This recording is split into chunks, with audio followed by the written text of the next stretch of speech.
Welcome to my YouTube channel English classes 110। English classes 110 में guys आज हम लोग जो पढ़ने जा रहे हैं वो है प्रेजेंट परफेक्ट टेंस।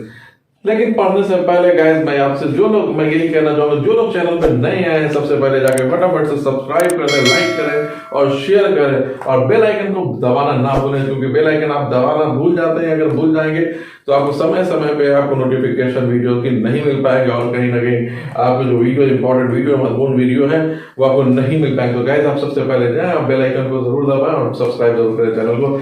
तो आइए गाइस हम लोग बात करते हैं शुरू हम लोग यहाँ पे प्रेजेंट परफेक्ट टेंस के बारे में। प्रेजेंट परफेक्ट टेंस जो है वो क्यों हमारे लिए जरूरी है, और अभी तक जो हम लोगों ने पढ़ा है टेंस जो पढ़ रहे हैं कंटिन्यू, हम लोग प्रेजेंट इंडेफिनिट के बारे में हमने पढ़ा था, उसके प्रेजेंट कंटीन्यूअस टेंस के बारे में पढ़ा था। अब हम लोग आज जो पढ़ने जा रहे हैं प्रेजेंट परफेक्ट टेंस में। प्रेजेंट परफेक्ट टेंस के लिए जो खास जो चीजें हैं वो मैं आपको बता दूं कि जिस वाक्य के अंत में चुका है, चुकी है, चुके हैं या है, ये है इत्यादि अगर पाया जाता है तो आप वो समझें कि वो जो वाक्य है वो प्रेजेंट परफेक्ट टेंस में है। प्रेजेंट परफेक्ट टेंस में आने का मतलब ये हो कि वो काम जिसको आप कर चुके हैं और हाल ही में आपने किया है, और उस काम को करने के बाद अगर आप कोई इसको इंग्लिश में अगर आप बोलना चाह रहे हैं तो वो आपको प्रेजेंट परफेक्ट टेंस की बात आप कर रहे हैं। जैसे मैं एग्जांपल आपको दूंगा मैं कि मैं खाना खा चुका हूँ, मैं सो चुका हूँ, मैं जा चुका हूँ, मैं रो चुका हूँ, मैं हंस चुका हूँ, मैं पढ़ चुका हूँ, मैं खेल चुका हूँ। तुमने राम को पीटा है, तुमने श्याम को पीटा है, तुमने चोरी किया है, तुमने डाका डाला है, तुमने इत्यादि इत्यादि इत्यादि। यानी कहने का ये मतलब है कि ये जो हम लोग जब किसी वाक्य के अंत में चुका है, चुकी है, चुके हैं, या है, ये होता है अगर, तो हम उसको समझते हैं कि ये प्रेजेंट परफेक्ट टेंस में है। खास तौर से जो आपको मैं बता दूं कि आप कई सारे वीडियोस आप लोगों ने देखा होगा, आप लोगों को उसमें जो आपको बताया गया होगा कि भाई ये प्रेजेंट परफेक्ट टेंस जो है और पास्ट इंडेफिनिट जो है दोनों से थोड़ा सा कंफ्यूजन क्रिएट होगा। ऐसा होता है, अक्सर होता है, लेकिन आप जितना ज्यादा देखिए मोर स्टडी मोर कंफ्यूजन होगा आपको। इसलिए मैं आपको सीधा सा बात कर रहा हूं कि जहां पर आप देखें चुका है, चुकी है, चुके हैं, या है, ये है, वहां पर मतलब आप समझेंगे प्रेजेंट परफेक्ट टेंस है। लेकिन इसके साथ साथ मैं एक और भी चीज को मैंने पहले भी मैंने शुरुआत जब टेंस का किया था तो मैंने कहा था आपको कि इसमें भाव को आपको समझना होगा। भाव आप जब तक नहीं समझेंगे तब तक आपका जो है ना मतलब क्लियर कॉन्सेप्ट नहीं होगा। भाव अब मैं आपको थोड़ा सा बस मैं मतलब एक दो वाक्य से मैं बताऊंगा ताकि आप जो है कि थोड़ा समझ पाए, और उसके बाद जो है कि आप स्ट्रक्चर पे आप चलेंगे। लेकिन मैं आपको बता दूं, जैसे मैंने एक एग्जांपल मैं आपको देता हूं, मैंने खाना खा लिया है। मैंने खाना खा लिया है इसका मतलब ये होता है कि मैंने कोई काम को मैंने पास्ट टाइम में मैंने किया है, और अब मुझे यानी थोड़ा देर या कभी भी मैंने यानी 1 घंटा पहले 2 घंटा पहले मैंने खाना खा लिया है, लेकिन अब जो है मुझे खाना खाने की जरूरत नहीं है। मैं दिल्ली गया हूं, एग्जाम्पल के लिए मैं दिल्ली गया हूं, अब मेरा दिल नहीं कि दोबारा मैं जाऊं, तो उसका रिलेशन जो है पास्ट में मैंने कोई काम किया, उसका संबंध जो है प्रेजेंट से जब हो रहा है तब हम उसको समझेंगे कि प्रेजेंट परफेक्ट टेंस में है। जैसे मैंने एग्जांपल और दे दूं कि मैंने रेड फोर्ट देखा है, लाल किला मैंने देखा, I have seen the red fort.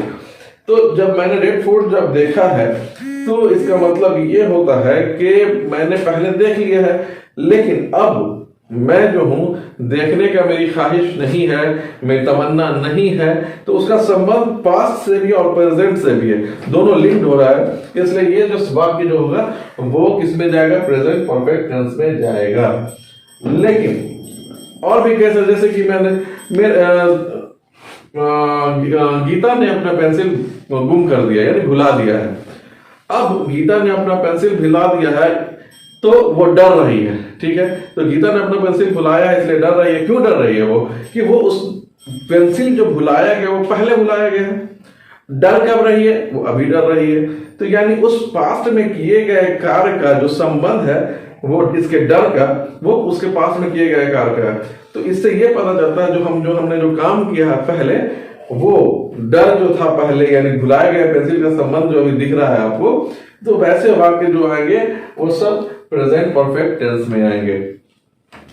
अब हम लोग बात करते हैं कि इसके बनावट, बनावट कैसे, जैसे आप देखेंगे कि जनरली हम लोग जो सेंटेंसेस देखते हैं, वाक्य जो देखते हैं, वो क्या, वो खा चुका है, वो जा चुका है, वो हंस चुका है, वो खेल चुका है, वो रो चुका है, वो आया है, वो गया है, उसने पाया है, उसने हंसा है, उसने रोया है, इत्यादि आप देख रहे हैं। इस तरह के वाक्य जो है जब आप देखेंगे तो इस सारे वाक्य से आपको पता चलेगा कोई काम कर चुके हैं, लेकिन ये कभी थोड़ा देर पहले किया है कि थोड़ा कितना देर पहले का ये पता नहीं चल रहा है, और यहीं पर थोड़ा सा कंफ्यूजन होता है। लेकिन इसको आपको समझ भाव जब आप समझ गए हैं तो आपको बहुत आसानी होगी, प्रेजेंट परफेक्ट टेंस क्या है आपको समझ में आ जाएगा। अभी जैसे मैं एग्जांपल दे रहा हूँ, जैसे इसकी बनावट के बारे में मैं आप बात करूँ तो पहले तो मैंने बता दिया आपको कि जिस वाक्य के अंदर चुका है, चुकी है, चुके हैं, या है, ये है, ये है इत्यादि रहेगा अगर, तो वो प्रेजेंट परफेक्ट टेंस में आएगा। अब इसके स्ट्रक्चर्स जो हैं वो किस तरह के होंगे वो हम लोग बात करेंगे। जैसे मैंने आपको पहले भी बताया था और आज भी मैं बता दूं स्ट्रक्चर्स के बारे में भी पहले, उसके बाद में उससे भी पहले मैं आपको एक और चीज बता दूं कि सब यानी सब्जेक्ट मैंने पहले भी आपको बताया था और आज भी बता रहा हूं कि आपको ध्यान रखना है कि किसके साथ क्या लगता है। तो आप देख रहे हो कि यहाँ पर मैंने एक छोटा सा टेबल बनाया यहाँ पे, और यहाँ पर मैं बताने की कोशिश कर रहा हूं कि आई, वी, यू, दे, ये जो वर्ड्स है, इन वर्ड्स के साथ, ये मेरे सब्जेक्ट्स हैं, इनके साथ हमेशा हैव लगता है। और ही, शी, इट या नाम इत्यादि रहेगा तो वो उसके साथ हमेशा हैज रहेगा। क्या रहेगा? हैज रहेगा। ठीक है, आप देख रहे होंगे यहाँ पे आई, वी, यू, दे के साथ हैव लगेगा, और ही, शी, इट और नाम होगा कोई अगर तो उसके साथ हैज लगेगा। अब मैं आपको बता दूं कि इसकी जो बनावट होगी, बनावट होने में, अच्छा, बनावट होने से पहले कि मैं एक दो चीज और क्लियर आपको कर दूं वर्ब के बारे में। वर्ब के बारे में मैं बता दूं आपको कि वर्ब जो है दो प्रकार के होते हैं, एक रेगुलर वर्ब और इरेगुलर वर्ब, ये दो तरह के होते हैं। रेगुलर वर्ब का मतलब ये हो गया कि जैसे उदाहरण लिया प्ले, प्लेट, प्लेड, यानी प्ले के बाद ईडी लगा दिया तो प्लेट हो गया, V2 भी हो गया उसका, यानी V1, V2 वर्ब का पहला रूप, वर्ब का दूसरा रूप, वर्ब का तीसरा रूप। तो अगर कोई बदलाव नहीं हुआ उस मूल वर्ड में, यानी प्लेट के साथ ईडी लगता है, जैसे प्ले के साथ प्ले ईडी लगा दे तो आप बदलाव यहाँ पर कर रहे हैं तो ये प्ले रहेगा ही रहेगा। लेकिन तो ये जो है रेगुलर वर्ड ये हो जाएगा, वर्ब हो जाएगा। लेकिन आप यहाँ पर देख रहे होंगे कि जैसे इरेगुलर वर्ब, इरेगुलर वर्ब में क्या, सी, सा, सीन, गो, वेंट, गॉन, इस तरह का जब अगर आप देख रहे हैं तो वो इसको इरेगुलर वर्ब हम लोग कहते हैं।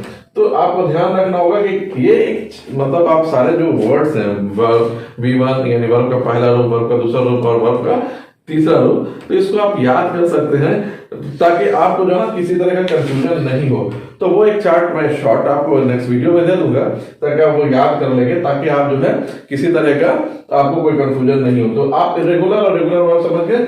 रेगुलर का मतलब ये हो गया जैसे प्ले, प्लेड, प्लेड, तो प्ले जो है प्ले के साथ ईडी लगे V2 भी बन गया और ईडी लगे V3 भी बन गया। लेकिन यहाँ पर अगर सी, सा, सीन जो हम देख रहे हैं तो सी एक अलग वर्ड है, सा एक अलग वर्ड, सीन एक अलग वर्ड है, तो दोनों में यही इरेगुलर जो है वर्ब ये हो गया और रेगुलर वर्ब ये हो गया। ये छोटी छोटी बातें जो साथ के साथ जो आपको जरूरत है जानने की, ताकि आप जो है ना बनाते वक्त आपको किसी तरह का कंफ्यूजन ना हो। तो ये दो चीज मैंने बता दिया यहाँ पे। अब हम लोग बात करेंगे किसकी, तो हम लोग बात करेंगे इसके स्ट्रक्चर की। अब देख रहे होंगे आपके कि सब्जेक्ट प्लस हैव या हैज हम लगा देंगे जहां पर जैसी जरूरत होगी। अगर ही का जरूरत, अगर ये सब्जेक्ट मेरा ही, शी, इट होगा तो वहां पर हैज हो जाएगा। अगर मेरा सब्जेक्ट आई, वी, यू, दे वगैरह होगा तो मेरा हैव होगा। उसके साथ वर्ब का तीसरा रूप होगा, जैसे गो है तो गो का गॉन हो जाएगा। ठीक है, उसका अदर वर्ड। उसी तरह से यहाँ पर आप देख रहे होंगे ये हो गया अफर्मेटिव सेंटेंस, ये अफर्मेटिव सेंटेंस का स्ट्रक्चर हो गया। उसी तरह से आप देख रहे होंगे दूसरा है नेगेटिव सेंटेंस। नेगेटिव सेंटेंस में सब्जेक्ट प्लस हैव या has plus not plus verb का तीसरा रूप या फिर अदर वर्ड हो जाएगा। हो गया ये आपका नेगेटिव हो गया। उसी तरह से आप देख रहे होंगे यहाँ पर इंटरोगेटिव सेंटेंस को देख रहे होंगे तो हैव या हैज, यहां से मैंने यहाँ पर देख रहे हैं ये जो हैव है सब्जेक्ट के बाद है, ये सब्जेक्ट के पहले उठ के चला आया है। यहाँ से यहाँ पर इसको होना चाहिए, यहाँ से पहले उठ के चला है और यहाँ पर तो जब ये उठ के चला आता है यहाँ पे तो ये प्रश्नवाचक वाक्य हो जाता है, यानी इंटरोगेटिव सेंटेंस हो जाता है। और यहाँ पर देखिए आप आया पहले, उसके बाद यहाँ पर देख रहे होंगे सब्जेक्ट यहाँ पर आ गया है ना। आप देख रहे होंगे यहाँ से उठ के सब्जेक्ट यहाँ चला है तो यहाँ पे सब्जेक्ट बाद में आ जाता है और ये जो है हेल्पिंग वर्ब जो है उसका जो है वो पहले आ जाता है। अब आइए यहाँ पर देख लेते हैं हम लोग कि हैव या हैज। यहाँ पर भी अब ये तो हमारा अफर्मेटिव, अब अफर्मेटिव प्लस इंटरोगेटिव सेंटेंस है। तो ये यहाँ पर देखिए, आप देख पा रहे होंगे कि हैव या हैज, पहले उठ के आया प्लस सब्जेक्ट हो गया, प्लस उसके साथ नॉट हो जाएगा और उसके पास V3 हो जाएगा और प्लस उसका अदर वर्ड हो जाएगा। यहाँ पर फिर उसके बाद देखिए अफर्मेटिव सॉरी इंटरोगेटिव सेंटेंस में आप WH वर्ड के साथ बनाएंगे। तो WH वर्ड के साथ WH वर्ड जैसे व्हाट, वेयर, व्हाई इत्यादि वर्ड जो है वो बनाएंगे। उसके साथ हैव या हैज होगा, उसका सब्जेक्ट होगा, उसका V3, उसके बाद अदर वर्ड। ठीक उसी तरह से अगर WH interrogative sentence, interrogative and negative WH word के साथ बनाएंगे तो WH word plus have has plus subject plus not plus V3 other word हो जाएगा। तो आप देख पा रहे होंगे यहाँ पर कि ये जो स्ट्रक्चर है, आप चाहें तो इसका पिक ले लें ताकि आपको बनाने में कोई आसानी, मतलब सारी आसानी हो। और मैं अब जब यहाँ पर छोटा छोटा मतलब मैं आपको उदाहरण दे रहा हूं, जैसे राम हैज ईटन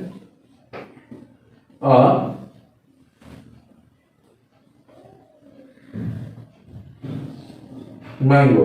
ठीक है, राम है ईटन अ मैंगो। तो आप राम यहाँ पर देख रहे होंगे, तो यहाँ पर मैंने दिया था नाम को, तो यहाँ पर नाम है, राम है तो हैज हो गया और ईटन बी का वर्ब का तीसरा रूप आप देख रहे हो, ईट, एट, ईटन। तो यहाँ पर बी वर्ब का तीसरा रूप हो गया और फिर अदर वर्ड यहाँ पर आप कह रहे हैं। तो राम हैज, यहाँ पर आप देख रहे होंगे हैव या हैज का इस्तेमाल कर रहे हैं, तो हैव राम के साथ हैज लगा है। तो आप देख पा रहे होंगे यहाँ पे। तो Ram has eaten a mango. अब दूसरा शब्द, अब इसी को कहते हैं राम ने, अब इसका बोल गया कि राम ने आम खाया है, राम आम खा चुका है। अब हम इसका दूसरा है, राम आम नहीं खा चुका है। Ram has not eaten a mango. Ram has not eaten a mango. Ram ने आम नहीं खाया है, सीधा सा बात है, यानी राम ने आम नहीं खाया मतलब राम आम नहीं खा चुका है।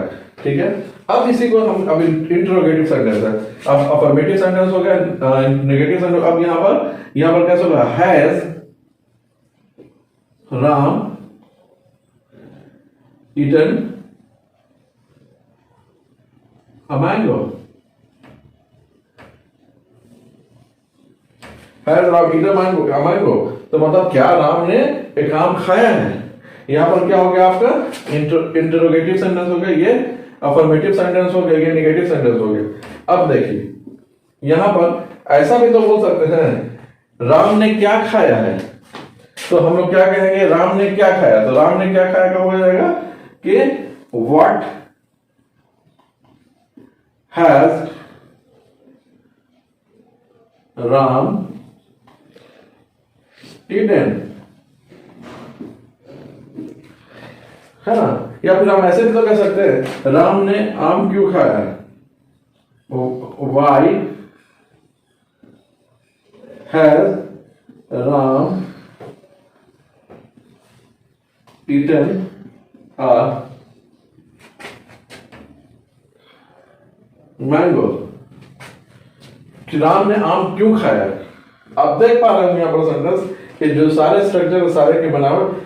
अब इसको ऐसे भी कहते हैं ना, यहाँ पर वाला ये वाला देखिए, सबसे पहला ये जो स्ट्रक्चर होगा, Ram has eaten a mango, Ram ने आम खाया है या राम आम खा चुका है।